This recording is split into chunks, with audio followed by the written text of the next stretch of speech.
বাম মনস্কতা। সেই সময় সিপিএম ক্ষমতায়। আপনি বাম মনস্কতার রাজনীতিতে ভাবধারণা নিয়েও সিপিএম জয়েন করলেন না কেন? সময় আমি প্রথম যাদবপুর বিশ্ববিদ্যালয়ের মাঠে আসি। মানুষের কথা ভাবতেন, এবার সেখান থেকে কর্পোরেটে চলে গেলেন। প্রচুর বিভিন্ন দেশে ঘুরেছেন, যেটা আমি ব্যক্তিগতভাবে জানি। ৮০টা দেশ ঘুরেছেন, প্রচুর টাকা মায়না নিশ্চয়ই ছিল। আর পরবর্তীকালে আমরা একটা মিছিলের ডাক দিই। সেই মিছিলে আনকাট তন্ময়, প্রশ্ন আপনার। উত্তর আমার।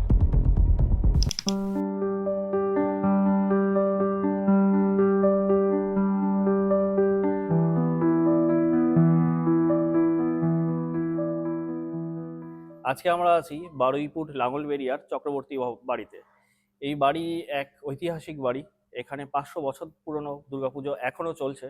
এই যে ঠাকুর দালানে আমরা বসে আছি, এখানে বিভিন্ন রাজনৈতিক ব্যক্তিত্ব পদার্পণ করেছেন, বিভিন্ন গুরুত্বপূর্ণ মিটিং এখানে হয়েছে। সেটা নিয়ে আরো পরবর্তীতে আলোচনা করব আমরা। এবার তন্ময়দা, তাহলে শুরু করা যাক। নিশ্চয়। আমার প্রথম প্রশ্ন, যেটা আমি পেয়েছি আমাদের প্রথম এপিসোড থেকেই, একজন গড়িয়ার একজন ছাত্র আমাকে প্রশ্নটা পাঠিয়েছে। সে এখনো ছাত্র বর্তমানে। যাদবপুরে ছাত্র রাজনীতি দিয়ে আপনার শুরু, গ্রাম থেকে পড়তে এসে মাথায় আপনার রাজনীতি করব এই ভাবনা ঢুকলো কি করে? না, এর ইতিহাস সুদীর্ঘ। আসলে রাজনীতি, আমি যখন যাদবপুর বিশ্ববিদ্যালয়ে আসি, যাদবপুর বিশ্ববিদ্যালয়ে যে প্রেক্ষাপট আছে সেই প্রেক্ষাপট হচ্ছে রাজনৈতিক প্রেক্ষাপট। যাদবপুরের ছাত্র আন্দোলনের ইতিহাস সুদীর্ঘ। সেই সময় থেকে শুরু করে, নকশাল আন্দোলনের আগে থেকে শুরু করে যাদবপুর বিশ্ববিদ্যালয়ের একটা আন্দোলনের ইতিহাস আছে। ইভেন যাদবপুর বিশ্ববিদ্যালয় তৈরি হয় স্বদেশী আন্দোলনের উপর ভিত্তি করে।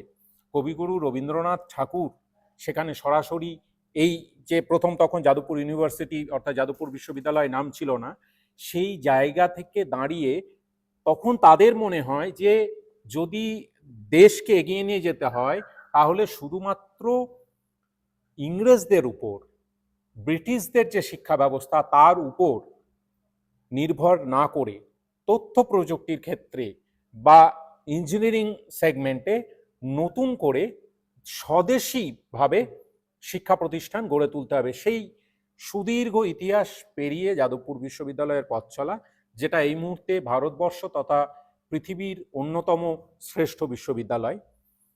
গ্রাম থেকে এসে যখন যাদবপুর বিশ্ববিদ্যালয়ে আমি শুরু করি পড়াশোনা, খুব সহজ ছিল না, কারণ আমি একটা প্রত্যন্ত গ্রামে থেকে পাশ করে এসেছি, যেখানে ইলেকট্রিসিটি বছরে ৬ মাস থাকতো না। আমি অনেকবার আগে এই কথাগুলো বলেছি। রাস্তা নেই, ৬ কিলোমিটার হেঁটে গিয়ে বাস ধরতে হচ্ছে। সেরকম একটা প্রত্যন্ত গ্রাম থেকে উঠে এসে, যেটাকে বলে গলি থেকে রাজপথ, অর্থাৎ কলকাতা মহানগর, সেখানে এসে যখন আমি প্রথম দিন পা দিই, মনে পড়ছে সময়টা ১৯৯৮ সালের অগাস্ট সেপ্টেম্বর মাস এরকম কিছু হবে, এক্স্যাক্ট ডেটটা মনে নেই। সেই সময় আমি প্রথম যাদবপুর বিশ্ববিদ্যালয়ের মাঠে আসি। মাঠে এসে দেখি প্রচুর ছেলে মেয়ে, তারা বসে গল্প করছে, কেউ গিটার নিয়ে গান করছে। একটা ক্যান্টিনের সামনে জটলা পাকিয়ে একসঙ্গে শিক্ষক ছাত্র ছাত্রী সবাই মিলে চা খাচ্ছে। পরবর্তীকালে জানতে পারি যে ওটাই স্টাফ ক্যান্টিন, এবং তারপরের ৪ বছর একটা বড় সময় ওই ক্যান্টিনের সামনে দাঁড়িয়েই কেটেছে। সেটা অন্য বিষয়। কিন্তু বিষয়টা হচ্ছে তারপরে সেই সময় দাঁড়িয়ে যারা ছাত্র রাজনীতি করত, আমার সিনিয়ররা যারা ছাত্র রাজনীতি করত, তাদের সঙ্গে আলাপ আলোচনা শুরু হয়। তারা বিভিন্ন লোকজনকে জিজ্ঞেস করে, যেমন আমাকে প্রথম আমার মনে পড়ে, আমাকে ওই ইঞ্জিনিয়ারিং ফ্যাকাল্টির ইউনিয়ন রুমের সামনেই, অর্থাৎ ফেটসু, FETSU, faculty of engineering and technology students union, তার সামনে বসে আমাকে জিজ্ঞেস করে, স্বাভাবিকভাবেই আলাপচারিতার মাধ্যমে তারা জিজ্ঞেস করে যে কি ভালো লাগে। তো আমি তখন বলেছিলাম যে আমার যাত্রা করতে খুব ভালো লাগে, নাটক করতে খুব ভালো লাগে। তাতে তারা চমকে যায় যে যাত্রা করতে পারি, গ্রাম থেকে আসা একজন। এইটা শুনে তাদের মনে অদ্ভুত রকমের একটা বিয়ে তৈরি হয় যে বাহ, গ্রাম থেকে আসা একটা ছেলে, তার মানে সংস্কৃতিগতভাবে এর সঙ্গে কথা বলা যায়। এই যে পরবর্তীকালে র্যাগিং নিয়ে এত কথা হয়, অর্থাৎ আমরা যখন ছিলাম এই আলাপচারিতা, এটা কিন্তু কোনোভাবেই র্যাগিং নয়, আমরা আলাপচারিতা করছি, একজন সিনিয়র এসে জিজ্ঞেস করছে আমার ভালো লাগা কি, আমি কি পারি, পড়াশুনো বাদ দিয়ে আমার কি কি দিক আছে, এবং সেই আলাপচারিতা থেকেই শুরু হয় আমার রাজনৈতিক পথ চলা। অর্থাৎ আস্তে আস্তে আস্তে আস্তে আমার এই রাজনীতির উপর ইন্টারেস্ট তৈরি হয়, এবং তারপরে আমি রাজনীতিতে যুক্ত হই এবং ছাত্র রাজনীতিতে যুক্ত হয়ে তারপরে এক দীর্ঘ ইতিহাস। ক্রমাগতভাবে আমার নামটাই তৈরি হয়ে যায় ফেটসু নামে।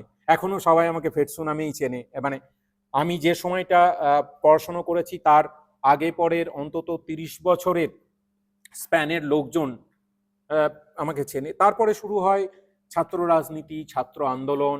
সেই সময় শাসক দল হিসাবে বামফ্রন্ট আছে সরকারে, পশ্চিমবঙ্গ সরকারের শাসক দল বামফ্রন্ট, এবং তাদের সঙ্গে ভয়ঙ্কর লড়াই। এবং এই লড়াইগুলো সমস্তটাই কিন্তু নীতিগতভাবে, আদর্শগতভাবে লড়াই ছিল। লড়াইটা ঠিক ক্ষমতা দখলের লড়াই নয়। অর্থাৎ আমার রাজনৈতিক শিক্ষা, আমার রাজনৈতিক বড় হওয়া, সেটা শুরুই হয় হচ্ছে আদর্শগত একটা জায়গা থেকে। আমার মনে আছে সেই সময় দাঁড়িয়ে আমরা গুজরাটে যে দাঙ্গা হয়, দাঙ্গা হওয়ার পরবর্তীকালে আমরা একটা মিছিলের ডাক দিই। সেই মিছিল নিয়ে দ্বিমত ছিল। কেউ বলেছে যা এটা ছাত্র সমাজের মধ্যে পড়ে না, মানে ছাত্র সমাজের যে পরিধি তার মধ্যে পড়ে না। তা সত্ত্বেও আমরা সেই মিছিলে ডাক দিই, কারণ আদর্শগতভাবে মনে হয়েছিল যে যে ভয়ঙ্কর দিন আসতে চলেছে তার বিরুদ্ধে প্রতিবাদ হওয়া উচিত। এবং সেই মিছিলে তুমি বিশ্বাস করবে না, সেই মিছিলে 8টা লোক হেঁটেছিল, মানে 8টা ছাত্রছাত্রী হেঁটেছিল, কিন্তু তবুও মিছিলটা হয়েছিল। অর্থাৎ গুরুত্বপূর্ণ এটা নয় যে ওখানে 8,000 লোক আসছে কি আসছে না, গুরুত্বপূর্ণ এটা যেটা ঠিক সেটা ঠিক। এই যে রাজনীতি, সেই রাজনীতির একটা বড় ঘাটতি তৈরি হয়েছে, আমি বলবো বিভিন্ন জায়গা থেকে। কিন্তু তারপরে দীর্ঘ 4 বছর এবং তারও পরে কিছুদিন অবধি ছাত্র রাজনীতিতে আমি একটার পর একটা আন্দোলন আমাদের হয়। তখন এটা বলতে গেলে একটা লম্বা সময় কেটে যাবে, আমি অতটা বলছি না, কিন্তু একটা উদাহরণ দিই, বোঝা যাবে যে আন্দোলন কিভাবে তৈরি হয় এবং আন্দোলনই আসলে রাজনীতির মূল স্তম্ভ। আমাদের যখন লাইব্রেরি ছিল, লাইব্রেরিতে বই নিলে বই ফেরত দেওয়ার পরে যদি দেরি হতো, মানে ধরো 7 দিনের জন্য বইটা পাওয়া যেত, তার কার্ড দিয়ে বইটা নিলাম, যদি 8 দিন হয়ে যেত তাহলে প্রতিদিন 6 পয়সা করে ফাইন হতো। 6 পয়সা। আমি 1999 সালের কথা বলছি। 1999 সালে প্রতিদিন 6 পয়সা হতো। তো তোমাদের আজকের দিনে মনে হতেই পারে যে 6 পয়সা কি এমন ব্যাপার। সেই 6 পয়সাটা বাড়িয়ে 30 পয়সা করেছিল তদানীন্তন যারা কর্তৃপক্ষ, এবং অবশ্যই সরকারের মদতে। সরকারের মদতে কেন বললাম, কারণ বিশ্ববিদ্যালয়গুলো চলতো প্রচ্ছন্নভাবে। সেই সময় পুরোটাই যারা বাম শাসক ছিলেন তাদের অঙ্গুলি হেলন, সেটাই হয়তো স্বাভাবিক। কিন্তু 6 পয়সা থেকে 30 পয়সা, অর্থাৎ এইটুকু যদি অ্যামাউন্টে দেখি, পরিমাণে দেখি যে মোটে 6 পয়সা ছিল, সেটা 30 পয়সা আছে, কি এমন ব্যাপার। কিন্তু তাই নিয়ে এক ভয়াবহ আন্দোলন শুরু হয় এবং সেই আন্দোলনে আমি জড়িয়ে পড়ি। ভয়াবহ আন্দোলন, প্রচুর মার খেয়েছি। সেই সময় দাঁড়িয়ে পুলিশ, সিপিআইএম এর, মানে আমি ক্যামেরার সামনে বলছি, সিপিআইএম এর গুন্ডা বাহিনী ভয়ঙ্করভাবে আমাদের উপর আঘাত নামিয়ে আসে। আমার মনে পড়ে আমরা মিছিল করে আসছি, হঠাৎ করে বাইরে থেকে ট্রাকে করে বিভিন্ন, মানে হাতে রড ফড সহ দলে দলে দলে দলে সিপিএম এর লোকজন ঢোকে এবং আমাদেরকে ঘিরে ফেলে ভয়ঙ্করভাবে মারধর করা হয়। আমি ইউনিয়ন রুমের সামনে দাঁড়াই। এমন সময় একটা, মানে সোর্ড অর্থাৎ তরোয়ারি নিয়ে আমার সামনে চলে আসে। তারপরে তৎকালীন এসএফআই এর এক বড় নেতা, আমি নাম বলতে চাই না কারণ তারা এখন নিজ নিজ ক্ষেত্রে প্রতিষ্ঠিত, তৎকালীন এক বড় নেতা হাত দিয়ে সরিয়ে নেয়। অর্থাৎ এই যে আন্দোলন 6 পয়সা থেকে 30 পয়সা, তাও আন্দোলন, আন্দোলনটা কিন্তু পয়সার জন্য নয়, আন্দোলনটা হচ্ছে নীতিগতভাবে। এবং সেই 30 পয়সা বাড়তে বাড়তে কবে 3 লাখ টাকা হয়ে যাবে যেমন এখন করেছে কেন্দ্রীয় সরকার, আইআইটির ফিস যেভাবে বাড়িয়ে দিয়েছে, আর সাধারণ মানুষ, সে যারা সাধারণ ঘরের ছাত্রছাত্রী মানে ছেলে মেয়ে, তারা পড়তে পারে না। এইটার বিরোধিতা করা উচিত, অর্থাৎ এটা নীতিগত সিদ্ধান্ত। এই জায়গাটা রাজনৈতিকভাবে যদি খুব সলিড একটা বেস না থাকে, আদর্শগত একটা ভিত্তি না থাকে, তাহলে এই আন্দোলন হয় না। আন্দোলনটা চাওয়া পাওয়ার আন্দোলন নয়, আন্দোলনটা টাকা পয়সা দিয়ে লোকজনকে ডেকে আনার আন্দোলন নয়, আন্দোলনটা ছাত্র ছাত্রীদের দাবি বুঝে নেওয়ার আন্দোলন। আমি আগেও একটা এপিসোডে বলেছি যে ছাত্র রাজনীতি যারা বোঝে না তারা রাজনীতিই বোঝে না। একই বিষয় বলছি, এই যে আন্দোলনের মধ্যে দিয়ে উঠে আসা, অর্থাৎ সেই সময় থেকে আমি সক্রিয়ভাবে রাজনীতিতে যুক্ত। পরবর্তীকালে একটা বড় সময় এই রাজনীতি মানে সক্রিয় রাজনীতি কিছুটা সময়ের জন্য বিরতি দিয়ে চাকরির জীবনে জয়েন করি। এবার দ্বিতীয় প্রশ্নে আসছি। আপনি যে রাজনীতির সাথে জড়িত হওয়ার কথা বললেন, ছাত্র রাজনীতিতে জড়িত হওয়ার কথা বললেন, যে আন্দোলনের কথা বললেন, সেগুলো তো মানুষের কথা বলা, যেটাকে আমরা বুকিশ নলেজ হিসাবে বলি বাম মনস্কতা। সেই সময় সিপিএম ক্ষমতায়, আপনি বাম মনস্কতার রাজনীতিতে ভাবধারণা নিয়েও সিপিএম জয়েন করলেন না কেন, বা মোর স্পেসিফিক্যালি এসএফআই জয়েন করলেন না কেন? না দেখো, আসলে বিষয়টা এরকম নয়। এইটা না সিপিআইএম এর তৎকালীন সময়ে তৈরি করা ন্যারেটিভ, যে বাম রাজনীতি মানেই হয় সিপিআইএম বা বামফ্রন্টের যারা আছে তারা, না হলে মাওবাদী। কিন্তু এটার বাইরেও সারা পৃথিবী জুড়ে কোটি কোটি মানুষ আছেন যারা বাম মনস্ক, বাম চিন্তা ভাবনা করেন, বাম রাজনীতির সঙ্গে সম্পৃক্ত। তার মানেই কোনো একটা দলের সঙ্গে যুক্ত হতে হবে এরকমটা নয়, এক। দ্বিতীয় কথা হচ্ছে, এটা সিপিএম খুব পরিকল্পিতভাবেই করে যাতে কিনা বিভেদটা ঘটানো তাদের পক্ষে সুবিধা হয়। তার দামই আজকে তারা দিচ্ছে, কারণ এইটা করতে গিয়ে কোথাও না কোথাও আদর্শগত জায়গাটাকে তারা কম্প্রোমাইজ করে ফেলেছিল। বাম রাজনীতি মানেই তো সিপিএম করতে হবে এরকমটা নয়, এক। আর দ্বিতীয় কথা হচ্ছে, বাকি যে বিপ্লবী ঘরানা রাজনীতি আছে সেটা সম্পূর্ণ অন্য ঘরানা রাজনীতি। এই নিয়ে অনেক তাত্ত্বিক আলোচনা হয়েছে। আলোচনার সাপেক্ষে দাঁড়িয়ে কোনো কোনো বাম দল মনে করেন যে তারা বিপ্লবী ঘরানা রাজনীতি করবেন, কোনো কোনো বাম দল মনে করেন তারা সংসদীয় রাজনীতি করবেন, কোনো কোনো বাম দল দুটোর মধ্যে কোনোটাই মনে করেন না। তারা মনে করেন না যে তারা এক্ষুনি বিপ্লবের ডাক দেবেন, কিন্তু তারা সংসদীয় রাজনীতিতে সরাসরি অংশগ্রহণ করবেন এটাও তারা মনে করেন না। আবার প্রচুর ব্যক্তি আছে, ইন্ডিভিজুয়াল, যারা কিনা আসলে বাম চর্চা করেন। এই রাজনৈতিক যে আদর্শ, আসলে একটা অর্থনীতি, তার একটা মডেল, মানুষের ভালো থাকা। রাজনীতি কি, আমি আগের দিনও বলছিলাম, রাজনীতি আসলে তো মানুষকে ভালো রাখার জন্য, সমাজকে ভালো রাখার জন্য, সার্বিকভাবে সমাজের উন্নয়ন, সমাজের সমস্ত মানুষজন যাতে ভালো থাকে, সেইটা হচ্ছে রাজনীতি। সেই সময় দাঁড়িয়ে আমার মনে হয়েছিল সিপিআইএম যে ছাত্র সংগঠন এসএফআই যেভাবে দলগতভাবে রাজনীতিটাকে নিয়ে চলেছিল, তাতে ছাত্রছাত্রীদের কথা না ভেবে তারা অনেক বেশি পার্টিজান, অর্থাৎ দলকে নির্বাচনে কিভাবে জেতানো যাবে সেইটার বিষয়ে বেশি কনসেন্ট্রেট করতো। তো সেই সময় আমার দাঁড়িয়ে মনে হয়েছিল, যেহেতু আমি সংসদীয় রাজনীতিতে সেই সময় অংশগ্রহণ করিনি, অর্থাৎ তাহলে ডাইরেক্ট এসএফআই করার কোনো যুক্তি ছিল না, এক। আর দ্বিতীয় কথা হচ্ছে, সেই সময় সরকারে হচ্ছে বামেরা, মানে বাম ফ্রন্ট, এবং তাদের প্রতিনিয়ত যে জনবিরোধী বিষয়গুলো, নীতিগুলো, বা ছাত্রছাত্রীদেরকে দমন করে দেওয়া, জোর করে চাপিয়ে দেওয়া, আন্দোলনকে ভেঙে দেওয়া পুলিশ দিয়ে, এইগুলো একটাও বাম রাজনীতির অংশ বলে আমার মনে হয়নি। তো এছাড়াও তত্ত্বগতভাবেও আমি যেভাবে বাম রাজনীতিকে যে চোখে দেখতাম, সেই তত্ত্বগত মানে আসলে বাম রাজনীতির মধ্যে না খুব ছোট ছোট সূক্ষ্ম সূক্ষ্ম বিভাজন আছে। এই একটা লাইন এদিক ওদিক হলে সে অন্য দল করে। তো ঠিক সেই কারণেই এসএফআই এর যে ঘোষিত নীতি, সেই নীতির সঙ্গে আমি সমর্থন জানাতাম না, তাই এসএফআই করি। এবার একটা বাউন্সার প্রশ্ন। আপনি বললেন ছাত্র রাজনীতি করতেন, আন্দোলন করেছেন, মানুষের কথা ভাবতেন, এবার সেখান থেকে কর্পোরেটে চলে গেলেন। প্রচুর বিভিন্ন দেশে ঘুরেছেন, যেটা আমি ব্যক্তিগতভাবে জানি, যারা আপনার পরিচিত তারাও জানে। 80টা দেশ ঘুরেছেন, অনেক বড় উচ্চপদস্থ উচ্চ পদে কাজ করতেন কর্পোরেটে, প্রচুর টাকা মায়না নিশ্চয়ই ছিল। সেসব ছেড়ে আবার রাজনীতির আঙিনায় প্রবেশ কেন, এবং সংসদীয় রাজনীতিতে প্রবেশ কেন? কি উপলক্ষ? কারণ সাধারণত আমরা জানি রাজনীতিতে যারা আসে তারা সবাই তো দেশ সেবা করতে আসে না, নিজে ব্যক্তি স্বার্থেও আসে। আপনার ক্ষেত্রে কি ছিল? বিষয়টা দেখো এরকম নয়, আসলে বিষয়টা না সম্পূর্ণ অন্যরকম। আমি রাজনীতি থেকে সরিনি।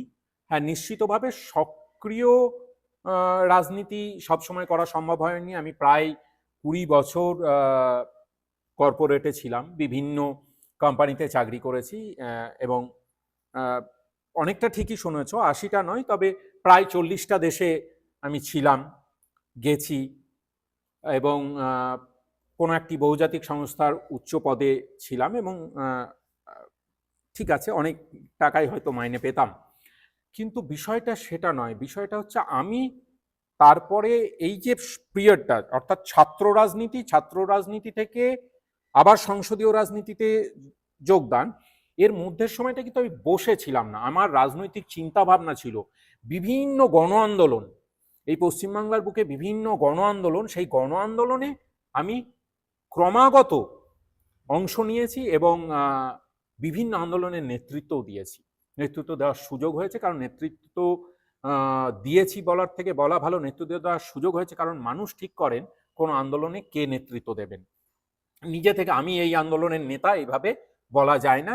এটা পরবর্তী সময় বোঝাবো যে বর্তমান রাজনীতির এটা একটা সমস্যার জায়গা, যে আমি নেতা, এটা নিজে নিজেই বলে নেতৃত্বকে প্রতিষ্ঠা করা এইভাবে হয় না।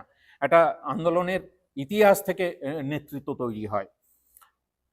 এবার যেটা বলছিলাম, এই সময়টার মধ্যে এই সময়টার মধ্যে আমি এনআরসি বিরোধী যে ভয়ঙ্কর একটা কালা আইন আনার চেষ্টা করে শেষ পর্যন্ত একটা এনে হচ্ছে, সেটার বিরুদ্ধে সারা ভারতবর্ষ জুড়ে আন্দোলন সংগঠিত হয়। এখানে আমি অন ক্যামেরা বলছি, পশ্চিমবাংলার বুকে প্রথম এনআরসি নিয়ে যে প্রেস কনফারেন্স করা হয় সেটা আমি ছিলাম তাতে। নিশ্চিতভাবে আরো দু একটি সংগঠন ছিল। পশ্চিমবাংলায় প্রথম এনআরসি বিরোধী যে প্রেস কনফারেন্স হচ্ছে, অর্থাৎ আন্দোলন শুরু হচ্ছে, সেটাতে আমি ছিলাম উপস্থিত। এবং তারপরে আমি সেই সময় দাঁড়িয়ে যে সামাজিক সংগঠন করতাম, তারা বিভিন্ন জায়গায় সেই আন্দোলন ব্যাপক হারে ছড়িয়ে দিই। আমরা বড় বড় মিছিল করেছি, 15,000 20,000, অর্থাৎ রাজনৈতিক ছত্রছায়া বাদ দিয়েও 15,000 20,000 লোকের মিছিল করেছি। কলকাতার বুকে নো এনআরসি মুভমেন্ট বলে একটা ফ্রন্টের জন্ম হয়েছিল, সেই ফ্রন্ট এখনো অফিসিয়ালি আছে। যাই হোক, তো সেখানে আমি ছিলাম। সেই মিছিলে প্রায় 50,000 বেশি লোক হয়েছিল, ঐতিহাসিক মিছিল। এবং মিছিল শেষে যে 5 বা 6 জন বক্তৃতা দেওয়ার সুযোগ পেয়েছিল, আমি তার মধ্যে অন্যতম।